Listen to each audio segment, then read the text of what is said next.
Imagine for a second that you are dropped right into the middle of a massive, like completely unfamiliar city. Oh, that sounds stressful already. Right. It is the absolute peak of rush hour.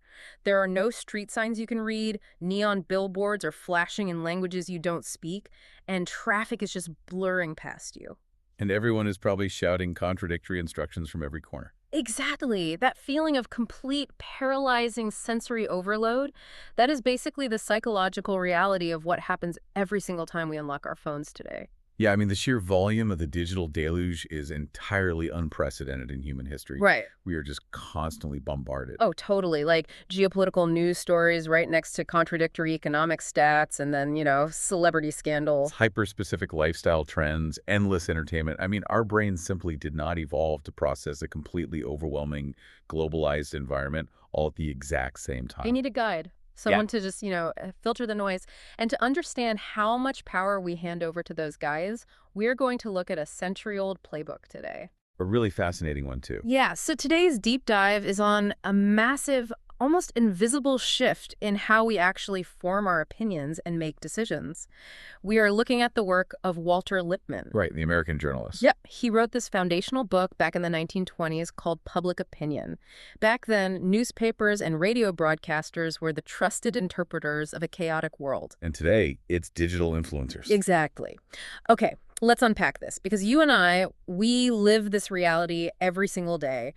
We open an app, we are paralyzed by the noise, and we desperately need someone to make sense of it for us. It operates as a fundamental coping mechanism, really. Lippmann's central thesis was that the real environment is just altogether too big, too complex, and way too fleeting for direct acquaintance. Right, because we aren't out there witnessing every international summit firsthand. Exactly, or like testing the efficacy of every new health supplement in a lab ourselves.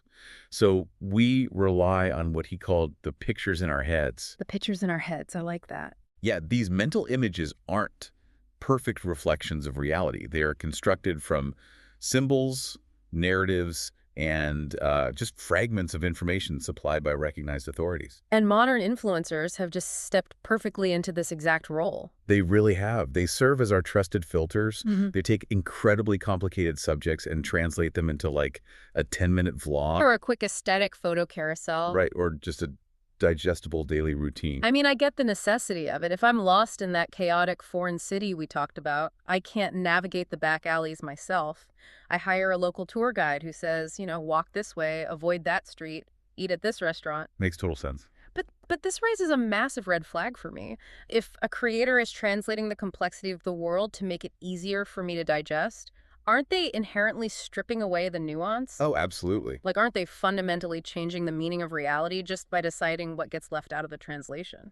What's fascinating here is that the human brain largely just doesn't care about the lost nuance. Really, it just doesn't care. Not really, no. In an overwhelming digital environment, the cognitive relief of handing over the job of interpretation completely outweighs the desire for absolute factual accuracy. Wow. So we just surrender. Pretty much. Followers eagerly outsource the incredibly difficult, exhausting job of evaluating events to a very small number of familiar creators. But when you do that, you are no longer engaging with the raw complexity of reality, right? Yeah, exactly. You are engaging with a highly curated, simplified translation provided by someone whose literal business model relies on keeping your attention. Wait, are you saying we literally stop living in the real world? Because that sounds a bit dystopian. Well, it's not like the Matrix. Right, because I still go to work, I pay my taxes, I sit in physical traffic. I'm not living in a virtual reality headset. Sure, you live in the physical world, but you mentally inhabit what Lippmann called a pseudo-environment. A pseudo-environment. Yeah. The pseudo-environment is the simplified mental map we construct in order to navigate reality without suffering a psychological breakdown. Because we just can't be everywhere and see everything. Exactly. So we depend on these trusted filters to draw the map for us. We navigate our social interactions, our purchases, and our political beliefs based entirely on that map. And once an influencer earns that position, we just trust the map blindly. Yes. Once they are a trusted filter, followers begin to default to their map with almost zero independent fact-checking. I caught myself doing this recently. Oh, yeah. Yeah, there's this fitness creator I follow, someone I trust entirely for, like, workout routines and form.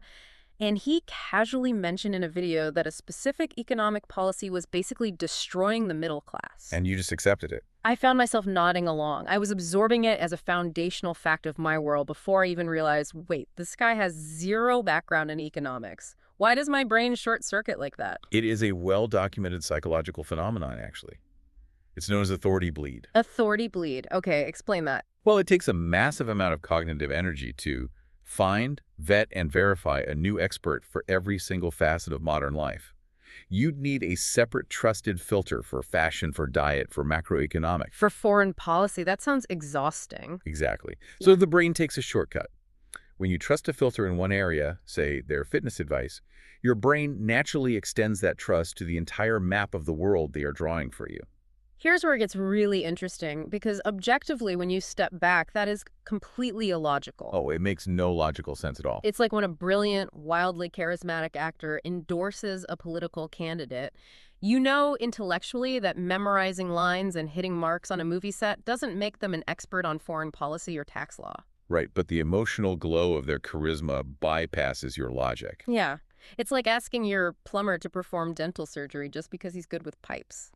We are letting a makeup vlogger or a minimalist lifestyle guru shape our views on international geopolitics just because we like the way they organize their pantry. Precisely because the emotional glow bypasses the logic. Human behavior, over time, stops responding to the real, complex environment itself. And it starts responding to what? It starts responding exclusively to the picture of reality supplied by the filter. You aren't evaluating the fitness creator's geopolitical credentials. Right, I'm just accepting another puzzle piece of the reality they've built for me to live inside. Because it feels safe. It feels cohesive. Okay, so if I buy into this pseudo-environment, I'm essentially a captive audience living in their curated world. But how do influencers package these worlds so effectively? What do you mean? Well, if they just threw random disconnected opinions at me, I'd eventually get whiplash and tune out, right? There has to be a delivery mechanism that makes it effortless for me to adopt their entire worldview. There is, and Lippmann actually identified it a century ago, stereotypes. Stereotypes. Yeah, but we have to divorce that word from its modern, purely negative connotation. Lippmann defines stereotypes very specifically as mental shortcuts. Okay, mental shortcuts. Like what? Yeah, they're familiar, pre-established categories we use, instead of taking the time and energy to evaluate every single person, idea, or situation individually. Oh, I see. And modern influencer culture has taken this concept and engineered it into ready-made identity templates. Identity templates. Wow. I mean, think about the first three people you watch on your feed in the morning. Yeah. You see this everywhere now. It's the girl boss, the trad wife, the hustle bro. The clean girl? Yes, the clean girl, or, the truth teller. If you're listening right now, have you ever found yourself doing this? It's so easy to do. It really is. Have you ever adopted a specific aesthetic or a rigid daily routine just because it came neatly packaged by a creator? Because what we are doing here isn't just buying a sweater. No, not at all. We are essentially buying a pre-assembled personality straight off the shelf. The efficiency of these templates is what makes them so profoundly powerful. When creators present these recognizable lifestyles, they aren't just selling a single, isolated opinion. They're bundling it all together. Exactly. They are bundling opinions, aesthetics, consumer habits, and even moral frameworks into a single, downloadable package. That is wild. By adopting a complete template, you don't have to do the exhausting work of constructing an identity from scratch. You don't have to independently weigh your stance on a complex political issue, figure out your morning routine, and decide what brands align with your values. Because the template provides the answer to all of those things simultaneously. Yep. You just adopt the whole package. You just download the Clean Girl operating system, and suddenly it's not just about knowing what minimalist skincare to buy. It pipelines you. That's a great word for it. It pipelines you. Yeah, the slicked back hair and the green juice aesthetic subtly attached to a broader philosophy of radical self-reliance and bodily optimization. Which can then easily bleed into skepticism of traditional healthcare. Or hyper-individualistic economic views. You think you are just adopting a morning routine, but you are actually downloading a comprehensive worldview. Exactly the point. It is a total lifestyle adoption. And because the aesthetic is so visually appealing, the ideological components slide in completely unnoticed. I just kind of sneak past your defenses. Right. The pseudo-environment feels like a personal choice, a reflection of your own unique taste, rather than a prefabricated box you've just stepped into. But let's look at the day-to-day mechanics of this. Because once we've moved into this pseudo-environment and put on this ready-made identity, how does the influencer keep us engaged day after day? That's where the control of attention comes in. Right, because if my identity is already set, how do they control what I actually care about on, like, a random Tuesday morning? They control the clock. This brings us to the concept of agenda setting. Lippmann argued that the media doesn't just inform the public. It fundamentally dictates which parts of reality we're supposed to pay attention to. Okay, so like a newspaper editor back in the day. Exactly. In the 1920s, an editor wielded this power by deciding what went on the front page above the fold. Today, an influencer's posting schedule literally becomes the calendar of reality for their audience. It's like someone holding an incredibly bright flashlight in a pitch black room. That is a perfect analogy. You can only see what they choose to illuminate, and everything else simply ceases to exist in your field of vision.